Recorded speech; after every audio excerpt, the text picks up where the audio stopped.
ఒకసారి మనం ఈ ఆంధ్ర రాష్ట్ర అవతరణ గురించి చూసుకుంటే 1953 అక్టోబర్ 1వ తేదీన అమరజీవి పొట్టి శ్రీరాములు గారు బలిదానం పైనే మన ఆంధ్ర రాష్ట్రం కూడా అవతరించడం జరిగింది.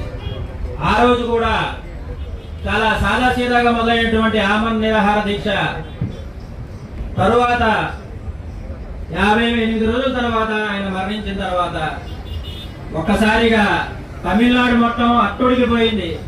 మద్రాస్ ప్రావిన్స్ లో ఉన్నటువంటి యూత్ మొత్తం బయటికి రోడ్డు మీదకి వచ్చేసి గందరగోళం చేసే పరిస్థితి వస్తే ఇమీడియట్ గా రెండో రోజే మనకి ఆంధ్ర రాష్ట్ర అవతరణకి పార్లమెంట్ లో మనకి బిల్లు పాస్ చేయడం జరిగింది.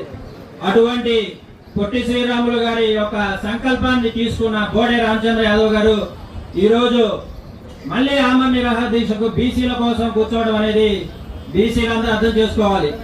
ఈ రోజు అటువంటిదే మళ్ళీ పునరావృతం అవుతుంది. మా అధ్యక్షుడు